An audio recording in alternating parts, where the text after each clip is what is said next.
machin, je te remets ma cause. C'est l'avocat, c'est mon avocat. Il n'a jamais perdu une cause. Il est gratuit. Donc, je remets ma cause en lui. C'est lui qui va me faire justice. Mais ça veut dire mourir à ta chair, parce que la chair, elle voudrait que l'injustice soit reconnue, etc. Et on voudrait que ça soit charnellement, réglé charnellement. Non. Tu revêts la justice comme une cuirasse. Et la cuirasse, ça protège quoi? Garde ton cœur par-dessus toute chose, car c'est de lui que viennent les sources de la vie. C'est le siège des émotions. Et le diable veut nous pousser aux extrêmes dans les émotions. Et on le voit aujourd'hui avec tout ce qui se passe à travers le monde. Il y a une angoisse, il y a des... On te pousse dans des jeux, dans des choses. On veut te sortir de la réalité et t'emmener dans des extrêmes. Dans des extrêmes. Mais si toi, tu es revêtu d'une cuirasse et laisses le soin à Dieu d'être ta justice, je te garantis que tu dors beaucoup mieux. Et lui, il sait comment faire justice. Dieu dit dans Luc 18 qu'il va faire justice à ses élus qui crient à lui. Il va leur faire promptement justice. Donc moi, je m'en remets à lui.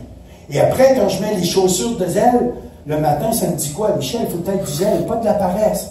Il y a quelque chose qui s'organise à l'Église, ils ont besoin de volontaires, ils ont besoin de gens qui s'impliquent. J'ai du zèle, je lève la main, je m'engage, je m'implique. Je ne fais pas juste participer. Il y a trop de participants, il n'y a pas assez de disciples. Moi, j'aime beaucoup donner l'exemple pour la différence entre participer et s'impliquer avec le petit déjeuner favori des Québécois, 2 œufs bacon. Tout le monde connaît ça, 2 œufs bacon? Dans l'assiette 2 œufs bacon, tu as la différence entre participer à quelque chose et t'impliquer dans quelque chose. Pour qu'il y ait 2 œufs dans l'assiette, la poule a participé au petit déjeuner. Elle a pondu 2 œufs, elle a continué sa journée. Mais pour qu'il y ait du bacon dans l'assiette, hello? Pour qu'il y ait du bacon dans l'assiette, il a participé? Non, il s'est impliqué, il a donné sa vie. OK? Il a payé le prix, c'est ça que ça veut dire. Il a payé le prix pour qu'il y ait du bacon dans l'assiette. Et nous, on est appelés à imiter le porc. Porc quoi pas? À être de ceux qui avons du zèle, pas de la paresse. Et les gens les plus heureux, c'est les gens qui sont dans l'action. Moi, je bénis André et Pierre-Alain, et Corinne et moi, vous savez, on est des itinérants. On n'a pas d'église à nous. On va où on est invité, et c'est la raison pour laquelle on remercie vraiment les serviteurs de Dieu qui nous accueillent et qui nous reçoivent, parce que c'est là qu'on va exercer notre ministère. Et on va à beaucoup d'endroits à travers l'Europe, à travers la francophonie. Et je leur donnerais une médaille d'or, André et Pierre-Alain. Ce qu'ils font, ils le font avec zèle. Ils font de tout leur cœur. On arrive chez eux, tu te sens attendu. Ils sont heureux de t'accueillir. Et ils font tout avec empressement. Pourquoi? Parce qu'ils servent Christ. C'est des extrémistes. C'est des extrémistes. Gloire à Dieu. Hein, pasteur, tu aimes les extrémistes dans ton assemblée? Mais des gens qui ont du zèle et pas de la paresse. Alléluia. Et après, Paul, il continue dans la description de l'armure, et il parle du bouclier de la foi. À quoi il sert? Afin d'éteindre les traits enflammés du malin. Regardez bien le malin. Le malin, il ne lance pas juste une flèche. Il t'envoie une flèche, ça fait un trou. Mais s'il t'envoie une flèche enflammée, ça met le feu à toute la bâtisse. Moi, je lance une flèche sur le mur ici, il va faire un trou dans le mur. Je lance un trait enflammé dans le mur, je brûle tout l'édifice. Et c'est ça le but du diable, te détruire complètement. Pas juste faire un trou dans ta vie. Pas juste te détruire toi, détruire ton couple, détruire ta famille, tes enfants, ta santé, tes finances, ton avenir, tes relations. C'est un voleur qui vient pour te détruire. Donc, il lance des traits enflammés.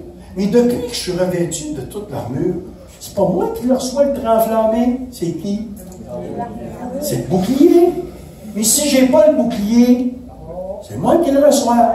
Et quand tu n'es pas habillé spirituellement, la susceptibilité, tu vas être blessé facilement. De quoi naissent les conflits, les disputes, les querelles? C'est la chair qui est en avant. Paul lui dira, s'il y a encore des disputes parmi vous, c'est que vous êtes charnels.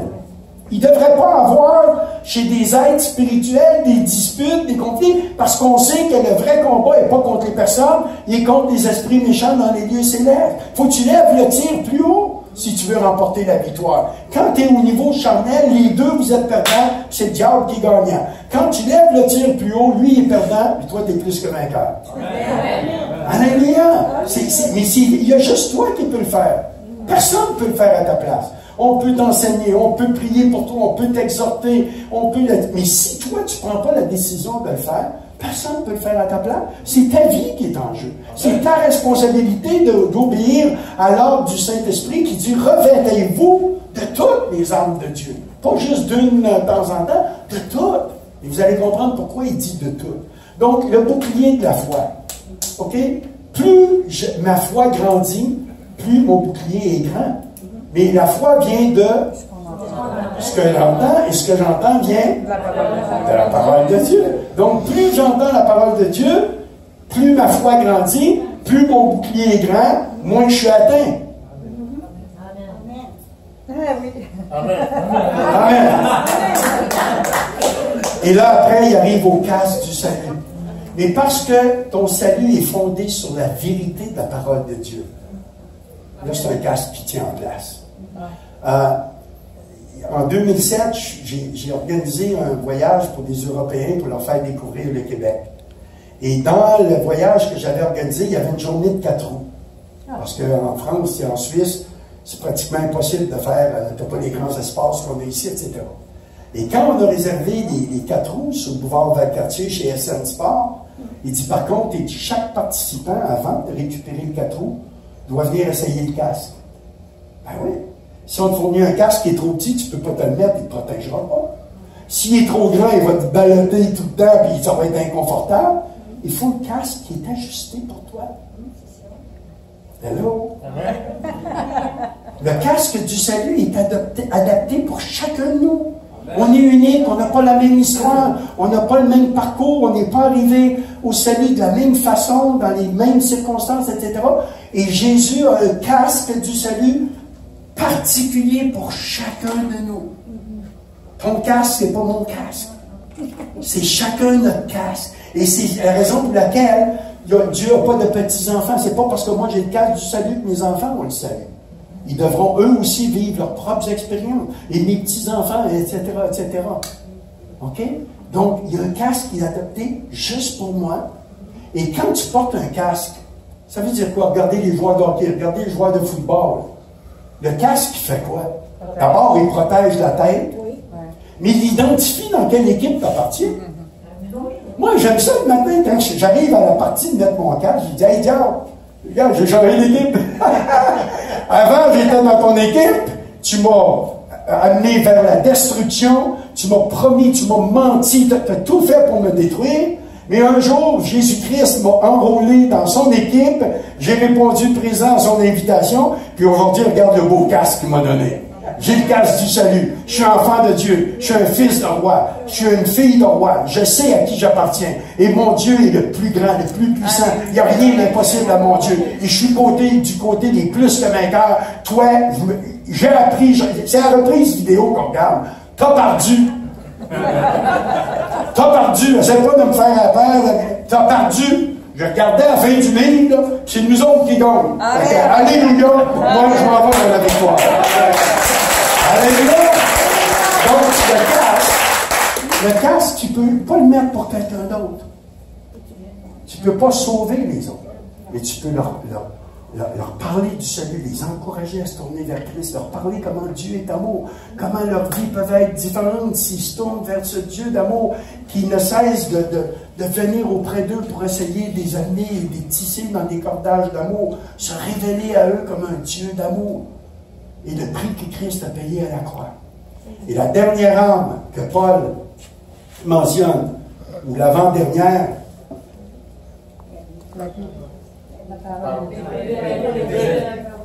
l'épée de l'esprit. Attendez, l'épée de qui est la parole de Dieu. Mais c'est l'épée à qui? C'est à qui l'épée?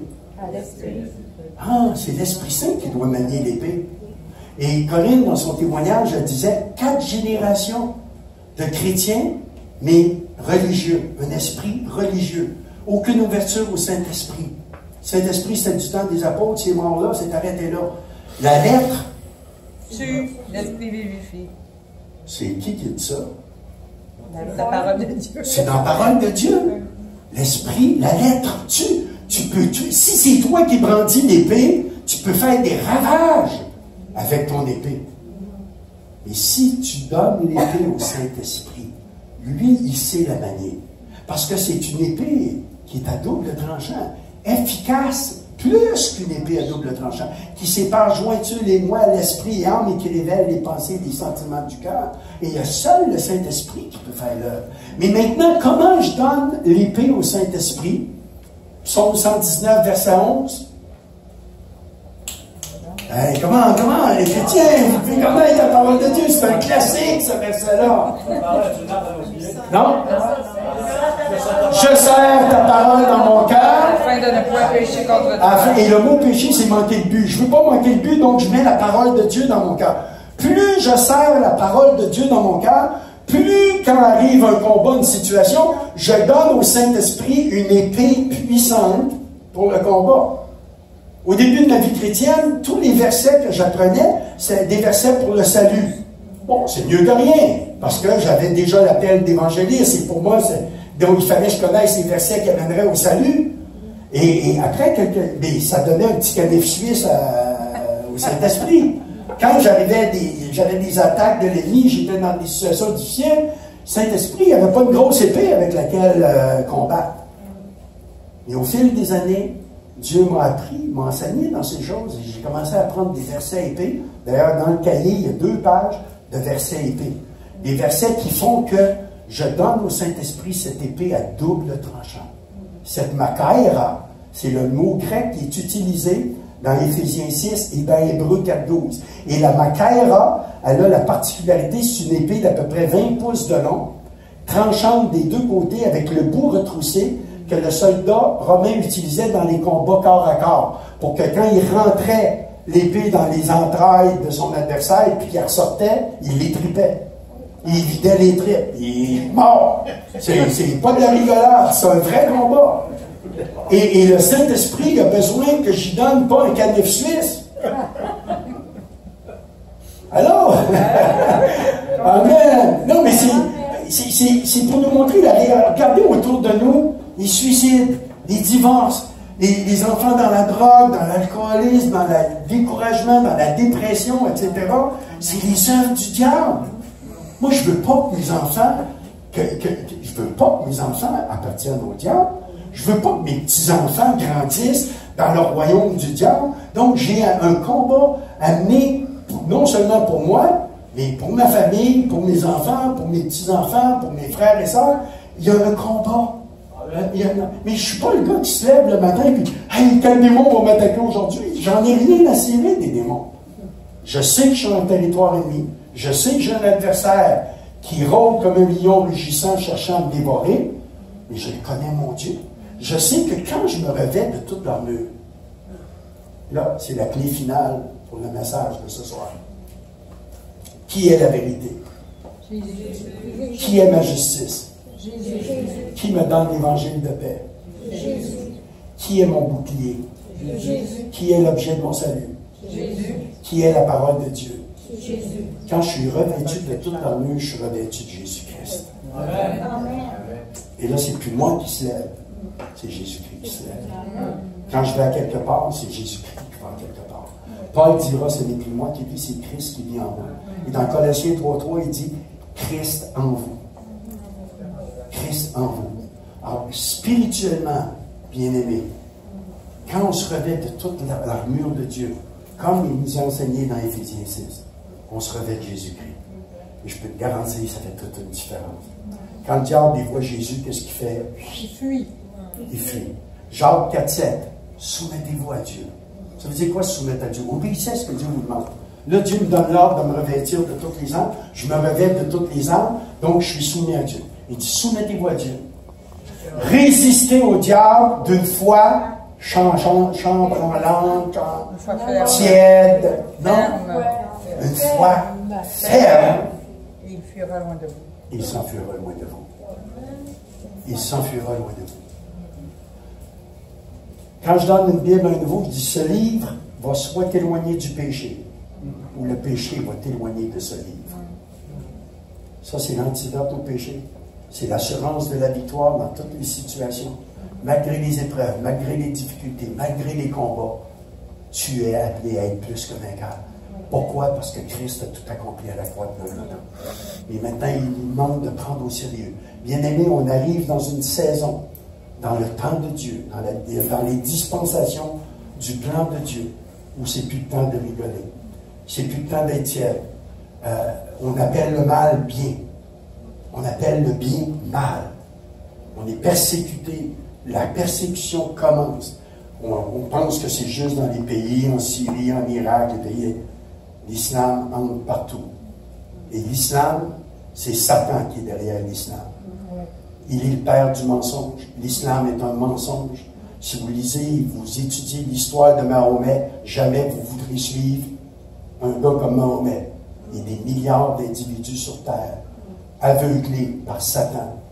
Ils ont la foi, mais ils n'ont pas l'amour. Et la foi sans amour, on voit ce que ça fait. OK? Il y a un combat qui fait rage. L'ennemi s'infiltre. L'ennemi est partout.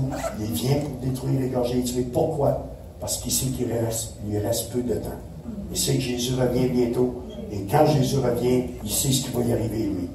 Ça va être sa fête. En attendant, il essaye de ramener le plus de gens dans son camp. Et si tu ne prends pas au sérieux, je vous l'ai dit en introduction, si tu n'apprends pas le combat spirituel, tu devras le subir. Tu vas le subir. Moi, je peux vous garantir, depuis que j'ai eu ces révélations de la part du Seigneur, et depuis que je prends au sérieux le commandement que Dieu m'a donné de me revêtir tous les jours de toutes les âmes de Dieu, j'ai une vie beaucoup plus facile. Je ne me bats plus pour la victoire, je me bats dans la victoire. Ça change tout. Ça change tout.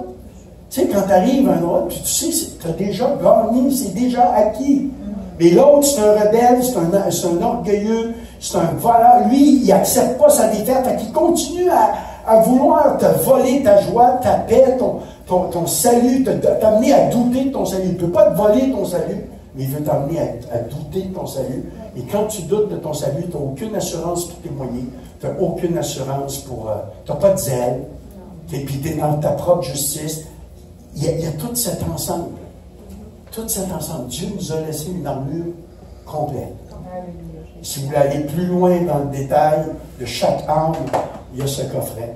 Et je voudrais terminer ce soir avec un appel au positionnement. Vous savez, de plus en plus, et spécialement cette année 2017, je disais au témoignage ce matin, ça fait 21 années d'affilée qu'en France, j'anime ce qui s'appelait un camp d'entraînement militaire de l'armée du Seigneur déterminé. Elle revient bientôt, es-tu prêt? Pour que les chrétiens passent de poursuivi à poursuivant. Que les chrétiens réalisent l'œuvre que Christ a accomplie à la croix et qu'ils apprennent le maniement des âmes spirituelles.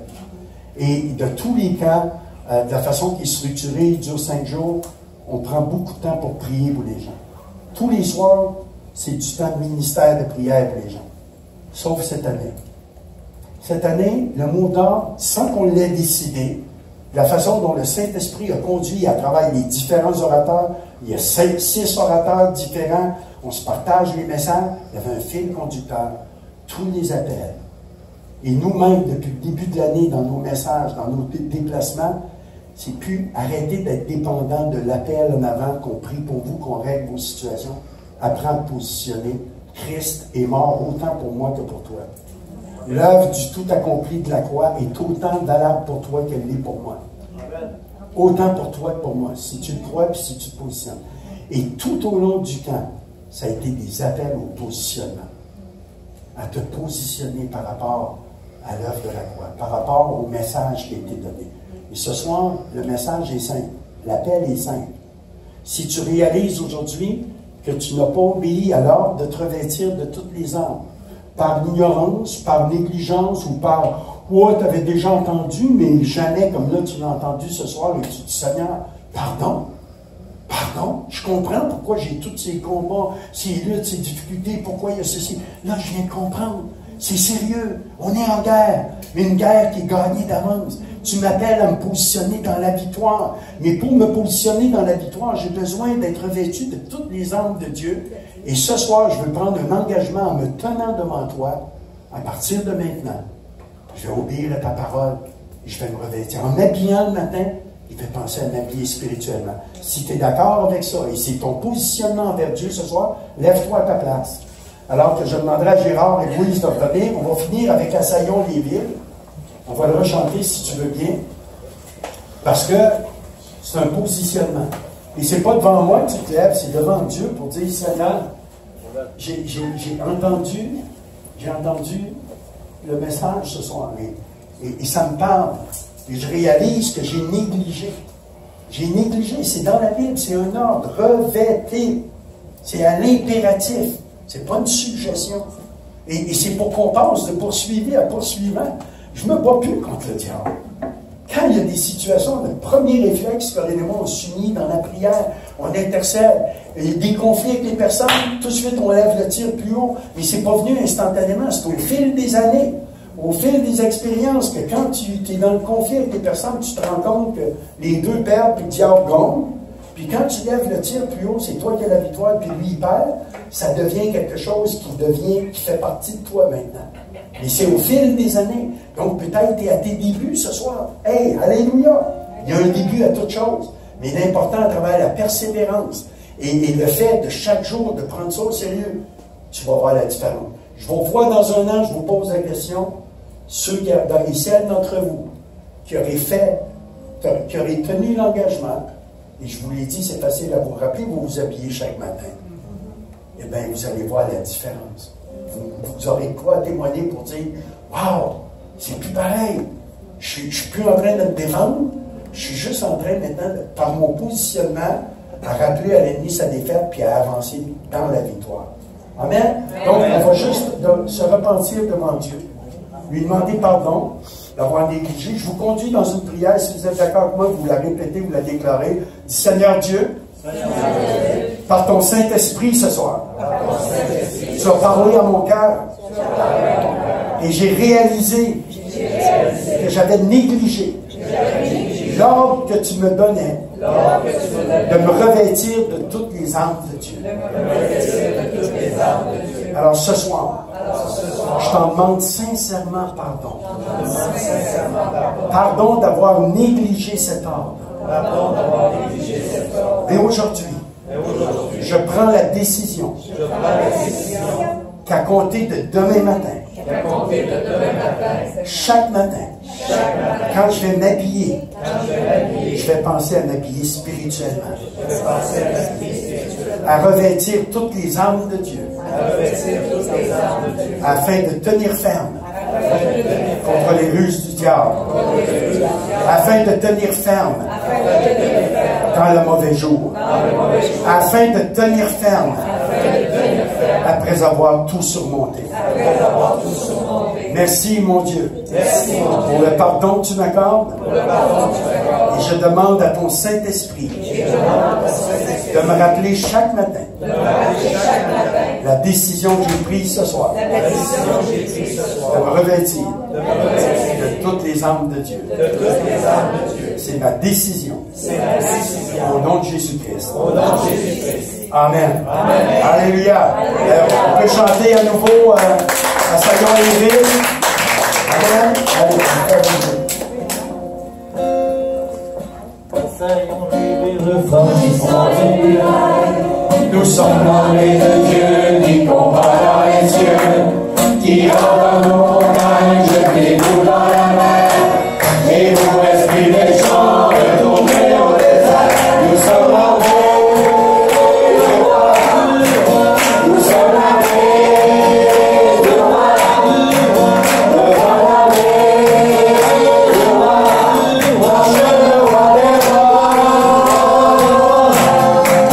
Nous sommes l'armée.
Merci beaucoup. Merci.